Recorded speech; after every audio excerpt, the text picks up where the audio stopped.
मैं हूं आपकी दोस्त वर्षा। हम पढ़ रहे हैं सच्ची भूतिया घटना पर आधारित कहानी घर का तीसरा सदस्य।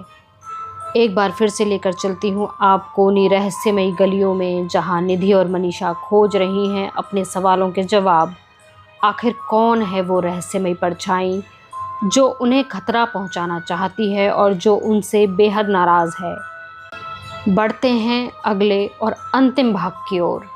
निधि को एक कप चाय की सख्त ज़रूरत थी। सैंडल उतारकर उसने जल्दी जल्दी आरामदेह कपड़े पहने और किचन में घुसी।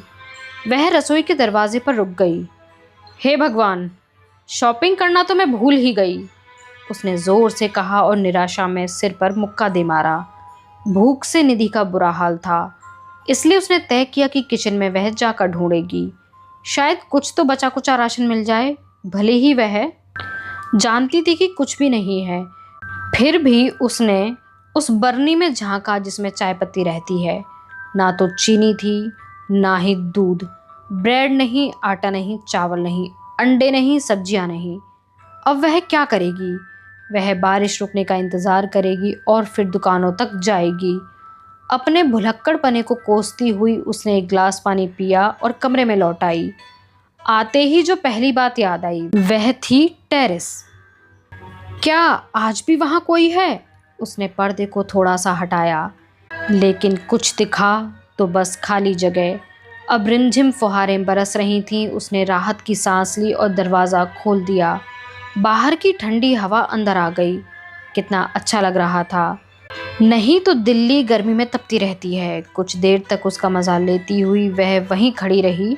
फिर हवा की दिशा बदल गई और बारिश सीधे उसके ऊपर गिरने लगी। उसने तुरंत दरवाज़ा बंद किया और बिस्तर पर लेटने चली गई। उसे भूख लगी थी और थकान के साथ ही बेचैनी भी थी। उसकी समझ में नहीं आ रहा था कि इस खाली समय में वह क्या करे। इस मौसम में टीवी में सिग्नल नहीं आएगा, कोशिश करने का भी कोई फ़ायदा नहीं था। ऐसे समय में उसे मनीषा की याद आ रही थी। काश उसकी नौकरी टूर वाली नहीं होती। समय बिताने के लिए उसने अपना लैपटॉप खोला और इंटरनेट सर्फ करने लगी। जल्दी ही थकान उसकी भूख पर हावी हो गई और वह सो गई। उसकी जब नींद खुली तो बाहर घुप अंधेरा था। उसने दीवार पर टंगी घड़ी पर नज़र डाली। 10:30 बजे थे। उसने अपनी आंखें कसकर बंद की, उन्हें अपने हाथों से ढक लिया। ओह नहीं! भले ही अब बाहर बारिश नहीं हो रही थी, लेकिन अब बाहर जाना फिजूल था। अब तक सारी दुकानें बंद हो गईं। हेलो! तभी उसे एक पुरुष की कड़क आवाज़ सुनाई दी। उसकी आंखें खुल गईं। कमरे में कोई था। निधि अपने बिस्तर पर बैठ गई। अंदर की खामोशी सिर्फ दूर से गाड़ियों के चलने की घरघराहट और हॉर्न से भंग हो रही थी। अंदर कोई भी नहीं था।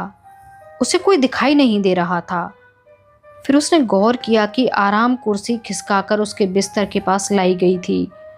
निधि ने उसे दीवार के साथ लगाकर रखा था, है ना? टेरेस पर खुलने वाला दरवाज़ा भी हल्का खुला था। भले ही उसने उसे लॉक नहीं किया था, लेकिन उसे याद है कि उसने बैठने से पहले उसे बंद कर लिया था। अंदर से ज़ोर से धक्का देकर ही उसे इस तरह खोला जा सकता है। कमरे में पानी भर गया था। जब वह सो रही थी तब हवा के साथ बारिश सीधे उसके कमरे में आ गई थी। कमरे में पानी भरा देख निधि उस रहस्यमयी हेलो को भूल गई। सफाई के लिए वह पोंछा और बाल्टी लेकर आई। उसने कूलर ऑन कर दिया, जबकि मौसम सुहाना था और अंदर गर्मी नहीं थी। उसे कमरे की गंभीर खामोशी अच्छी नहीं लग रही थी। कूलर के पंखे की भारी आवाज़ राहत दे रही थी। निधि सोने के लिए बिस्तर पर आ गई। उसके पास कोई चारा भी नहीं था। भूख की तड़प उसे पड़ने भी नहीं देगी। उसने नाइट लैंप जलाया और अपनी आंखें बंद कर ली। जीवन में पहली बार वह भूखी और परेशान रही थी। उसे एहसास हुआ कि अगर वह घर में होने वाली गूढ़ रहस्यमय गतिविधियों के बारे में सोचती रहेगी तो सो नहीं पाएगी। डरपोक बिल्ली मत बन निधि, हिम्मत रख। तुझे ऐसी किसी चीज़ पर नींद हराम नहीं करनी चाहिए जिसका अस्तित्व ही नहीं। खुद को मजबूत रहने की बात करते हुए उसने चादर को अपने मुंह तक खींच लिया और सोने की कोशिश करने लगी। बेचैनी के कारण नींद आने में थोड़ा समय लगा। वह सपने में थी या उसे ऐसा लग रहा था, लेकिन उसे लगा जैसे उसके ऊपर एक काली परछाई मंडरा रही है। भयभीत होकर वह अचानक उठ गई और नींद में ही आसपास देखा। निधि ऐसे हाँफ रही थी जैसे अभी अभी मैराथन दौड़ कर आई हो। उसने कुछ गहरी गहरी सांसें भरी और बहादुरी से बाथरूम की ओर बढ़ी। ठंडे पानी से अपना चेहरा धोने के बाद वह बिस्तर पर लौटी। मैं मुर्गी नहीं और ना ही आसपास कोई है जिससे मुझे डरने की ज़रूरत है। खुद को आश्वस्त करने वाली इन बातों का कुछ फ़ायदा नहीं हुआ। चादर के भीतर वह कांप रही थी। फिर से सोने में उसे काफ़ी समय लग गया। लगभग आधी रात के दौरान उसकी आंखें एक बार फिर से अचानक खुल गईं। उसने देखा कि उसके कमरे का दरवाज़ा पूरी तरह खुला है और उससे रोशनी आ रही है। दरवाज़ा खुला क्यों था और वह रोशनी कैसी थी? अचानक दरवाजे के फ्रेम के बीचों बीच एक साया आकार लेने लगा। यह किसी पतले दुबले आदमी की परछाई थी, वही परछाई जिसे देखने की उसे आदत पड़ गई थी। निधि का दिल तेजी से धड़क रहा था। वह पसीने से भीग गई थी और उसकी नाइटी पसीने के कारण शरीर से चिपक गई थी। उसके जीवन में यह क्या हो रहा है? फिर जैसे मोमबत्ती बुझने से पहले आखिरी बार फड़फड़ाती है, वैसे ही सब कुछ गायब हो गया। अपने बिस्तर पर बैठकर वह गायब होती तस्वीर को देख रही थी। अविश्वास में उसने आंखों को मला और दीवार घड़ी की चमकती सुइयों पर नज़र डाली। सुबह के 3:30 बज रहे थे। उसे एहसास हुआ कि मानो उसके सामने दरवाज़ा नहीं था बल्कि दीवार थी। वह सोई थी तब सामने दरवाज़ा था, लेकिन जब जागी तो वह एकदम विपरीत दिशा में थी। ऐसा कैसे हुआ? उसे नींद में चलने की बीमारी नहीं थी। क्या वह सपना देख रही थी या उसने कोई विचित्र नज़ारा देखा था? इस घर में कुछ ना कुछ तो गड़बड़ है। यह भूतिया है, वे इसमें नहीं रह सकती। उन्हें नया घर ढूंढना शुरू कर देना चाहिए। आज जब मनी लौटकर आती है तो इस बारे में मैं उससे बात करूंगी। अगले कुछ घंटे तक वह बिस्तर पर करवटें बदलती रही। जब भोर का उजाला अंदर आने लगा तब जाकर वह सो पाई। इसके बाद जब उसकी नींद खुली तो सूरज खुलकर चमक रहा था। यह असामान्य था। उसे सूरज की पहली किरण के साथ ही जागने की आदत थी। इससे उसे कसरत, अखबार पढ़ने, शानदार नाश्ता करने का पर्याप्त समय मिल जाता था। उसने घड़ी देखी, 8:30 बज रहे थे।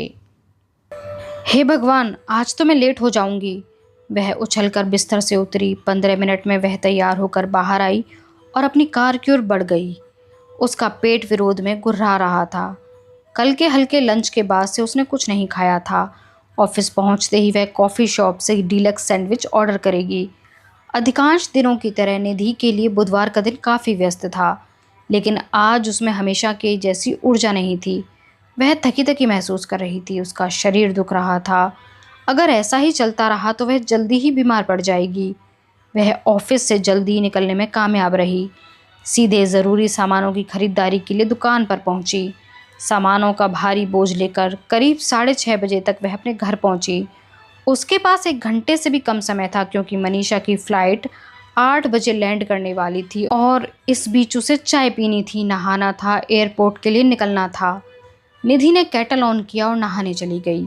अपने बाथिंग रूम में जब वह बाहर निकली तो उसे फर्श से किसी धातु के रगड़ने की धीमी धीमी आवाज़ सुनाई पड़ी। यह आवाज़ रसोई से आ रही थी। कमरे में जाने की बजाय वह सीधे रसोई में गई। रसोई खाली और ठंडी थी। यहाँ इतनी ठंड क्यों है?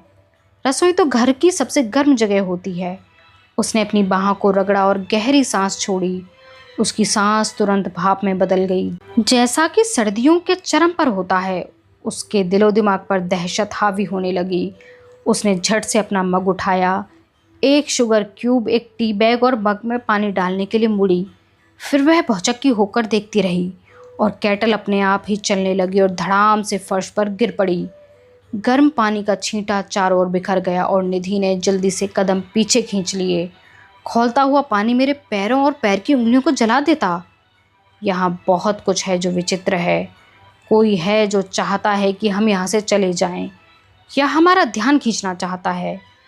तभी बर्फ़ के जैसी ठंडी सांसें उसके कान से टकराईं और किसी ने कहा, हेलो। यह आवाज़ एक बार फिर स्पष्ट और खोखली थी। एक पल के लिए निधि जैसे जम गई। उसका दिल धम धम कर धड़क रहा था। उसके पैर कांप रहे थे। उसकी आंखें उस आवाज़ के स्रोत को ढूंढ रही थीं। किचन पूरी तरह खाली थी। वह फौरन किचन से निकली, कांपते हाथों से फटाफट अपनी जीन्स और एक सामान्य सा टॉप पहना, कार की चाबी उठाई और घर से बाहर निकल गई। सीढ़ियों से नीचे उतरते हुए भी उसकी टांगें कांप रही थीं। मनी और मुझे इस घर को छोड़ने के बारे में गंभीरता से सोचना होगा। यह अब मेरा वहम या मेरी कल्पना नहीं है। यह घर सही मायने में असामान्य है। आज से पहले मैं कभी इतना नहीं घबराई थी। शाम के धीमे ट्रैफिक में फंसने की वजह से वह धीरे धीरे कार चला रही थी और सोचती जा रही थी, इससे पहले कि वह एयरपोर्ट पहुंचती मनीषा के 3 फ़ोन धड़ाधड़ आ गए हैं, जो सामान लेकर बाहर आ चुकी थी और पिछले 15 मिनट से उसका इंतज़ार कर रही थी। आज की वीडियो में बस इतना ही। इस कहानी के अंतिम भाग का दूसरा पार्ट हम कल की वीडियो में लेकर उपस्थित होंगे। हमारे साथ बने रहने के लिए बहुत शुक्रिया।